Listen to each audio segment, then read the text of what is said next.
ষষ্ঠ শ্রেণী দ্বিতীয় পর্যায়ক্রমিক মূল্যায়ন 2026 তোমাদের পরীক্ষা শুরু হয়ে গেছে। ভালো রেজাল্ট করতে হলে পাঠ্য বইয়ের সাথে সাথে যদি তোমরা গুরুত্বপূর্ণ স্কুলের পরীক্ষার যে প্রশ্নপত্রগুলো যদি প্র্যাকটিস করে যাও, আশা করি আরও ভালো রেজাল্ট করতে পারবে। কারণ এই প্রশ্নপত্র থেকে আরও অনেক প্রশ্ন তোমরা হুবহু কমন পাবে। প্রশ্ন কী ধরনের হতে পারে সেটাও কিন্তু বুঝতে পারবে। তো চলো আজকে আমরা শুরু করছি। দেখো, শৈলেন্দ্র সরকার বিদ্যালয়, government sponsor, second summative, class 6, full marks 50, time 1 ঘন্টা 40 মিনিট, আর সাবজেক্ট হিস্ট্রি। উত্তরগুলো আমি একটা ব্যাখ্যা করে করে বোঝাবো। তোমরা ভিডিওটি প্রথম থেকে শেষ অবধি দেখো, স্কিপ করো না। 10খানা এমসিকিউ দিয়েছে। একের দাগের প্রশ্ন কী বলা আছে, মেগালিথ কী? তো এটা খুব ভালো প্রশ্ন, পরীক্ষা আসবে। দেখো, মেগালিথ হলো প্রাচীনকালে বড় বড় পাথরের তৈরি সমাধি বা স্মৃতিসৌধ। 2 নম্বরের প্রশ্ন কি বলছে যে কোন সময়কালকে আদি বৈদিক যুগ হিসেবে ধরা হয়? উত্তরটা লিখে নাও। লিখবে আনুমানিক খ্রিস্টপূর্ব 1500 থেকে 1000 অব্দ পর্যন্ত সময়কালকে আদি বৈদিক যুগ হিসাবে ধরা হয়। 3 নম্বরের প্রশ্ন দেখো, স্নাতক কথাটি কীভাবে এসেছে? উত্তরটি একটু বড়, লিখে নাও, আমি বুঝিয়ে দিচ্ছি এবং বলে দিচ্ছি। দেখো, এইভাবে লেখো। লিখবে বৈদিক যুগে শিক্ষা গ্রহণ শেষে শিষ্যের গুরুকুলে স্নান বা সমাবর্তন অনুষ্ঠানের মাধ্যমে গৃহশ্রমে ফিরে আসার রীতি থেকে স্নাতক কথাটি এসেছে। ঠিক আছে, যদি এটা লিখলে একটু ভালো করে বলি। দেখো, এটা হচ্ছে শিক্ষা শেষ হলে শিক্ষার্থীকে আচার্যের অনুমতি নিয়ে স্নান করতে হতো। যিনি শিক্ষা শেষে স্নান করতেন তাকে বলা হতো স্নাতক। ঠিক আছে। 4 নম্বরের প্রশ্ন দেখো কী বলছে, মগধের প্রথম রাজধানী কোথায় ছিল? লিখবে মগধের প্রথম রাজধানী ছিল রাজগৃহ বা গিরিব্রজ লিখতে পারো। 5 থেকে প্রশ্ন, লিচ্ছবি কাদের বলা হতো? লিখে নাও। প্রাচীন ভারতে যুদ্ধের সময় বাজ্যি বয়াকার বর্গী জয় হসি বা ব্রিজি মহাজন পদের অন্যতম শক্তিশালী ও বিখ্যাত একটি গণতান্ত্রিক উপজাতি বা গোষ্ঠীকে লিচ্ছবি বলা হতো। 6 দাগের প্রশ্ন, গৌতম বুদ্ধের প্রথম নাম কি? লিখবে গৌতম বুদ্ধের প্রথম নাম ছিল সিদ্ধার্থ।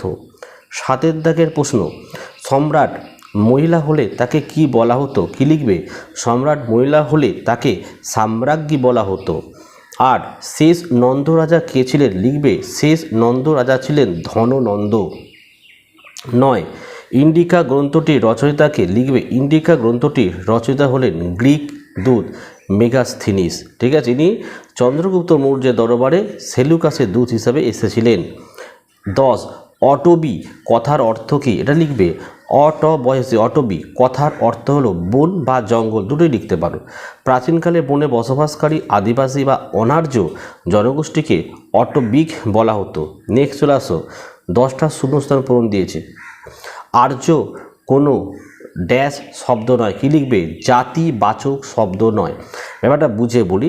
লিখবে আর্য কোনো মানব জাতি নির্দেশ করে না, এটি একটি ভাষাভিত্তিক বা ভাষা গোষ্ঠীর পরিচয়। 2 বেদ শব্দটি এসেছে বিদ শব্দ থেকে। 3 ঋগ্বেদে বিন্ধ্য পর্বতের উল্লেখ নেই। 4 রাজা কথার আক্ষরিক অর্থ, আমি এখানে উত্তর লিখে দেবো দীপ্তিমান, বা তোমরা লিখতে পারো যিনি উজ্জ্বল বা যিনি প্রজা পালন করেন। এত 3টে লিখলেই রাইট হবে, যা বললাম তোমাদের। ঠিক আছে, নেক্সট চলে আসো। নেক্সট হচ্ছে আমাদের 5 দক্ষিণ ভারতের একমাত্র মহাজনপদ ছিল কি? অসমক। 6 অরাজতান্ত্রিক মহাজনপদগুলিকে বলা হতো কি? গণরাজ্য। নেক্সট দেখো, 7 তীর্থঙ্কর বলা হতো জৈন ধর্ম গুরুদের বা জৈন শিক্ষককে। নেক্সট দেখো 8 এটা হচ্ছে ড্যাশ অব্দ নাগাদ রাজা হন পুষ্যমিত্র শুঙ্গ 187 মানে 187 অব্দে। 9টা সাতবাহন বংশের তৃতীয় রাজা ছিলেন। কে লিখলে? সাতকর্ণী, বা তোমরা লিখতে পারো প্রথম সাতকর্ণী লিখলে আরও ভালো হবে। ঠিক আছে। 10 লিখবে উত্তর ভারতের সমস্ত পথের প্রভু বলা হয়েছে কাকে? এটা হবে উত্তর হবে হর্ষবর্ধনকে। দেখো 10টা ঠিক না ভুল? একটা দেখো, সমস্ত বৈদিক সাহিত্যকে 4 ভাগে ভাগ করা যায়, এটা একদম ঠিক। তোমরা জানো যে বৈদিক সাহিত্যকে প্রধানত 4 ভাগে ভাগ করা হয়। এক হচ্ছে সংহিতা, ব্রাহ্মণ, আরণ্যক এবং উপনিষদ। 2, নিক্স ও শতমান গ্রন্থ হিসেবে ব্যবহৃত হতো। লিখবে ভুল, কারণ নিক্স এবং শতমান বৈদিক যুগে কোনো গ্রন্থ ছিল না, এগুলি ছিল সোনার মুদ্রা বা অলঙ্কার। ঠিক আছে। 3 দাগের প্রশ্ন, মোট 22 জন তীর্থঙ্কর ছিলেন, এটাও কিন্তু ভুল, কারণ জৈন ধর্মে মোট 24 জন তীর্থঙ্কর ছিলেন। যেমন প্রথমের নাম কি ঋষভদেব, আর 23তম ছিল পার্শ্বনাথ, আর 24তম ছিল মহাবীর। 4 দাগের প্রশ্ন, পিটক কথার অর্থ হলো পন্থা, এটাও কিন্তু ভুল, কারণ পিটক কথার আক্ষরিক অর্থ হলো ঝুড়ি বা পাত্র। নেক্সট চলে আসে আমাদের 5 দাগের প্রশ্ন, ভারতীয় উপমহাদেশে সোনার মুদ্রা চালু করেন কনিষ্ক, এটা ভুল, কারণ ভারতীয় উপমহাদেশে প্রথম সোনার মুদ্রা চালু করেছিলেন কুষাণ সম্রাট ভীমকথফিস। ঠিক আছে। 6 দাগের প্রশ্ন, বৈদিক যুগে মূর্তি পূজা প্রচলিত ছিল না, একদম ঠিক। 7, অথর্ববেদকে সংহিতা বলে ধরা হতো না, এটা কিন্তু ভুল। ঠিক আছে।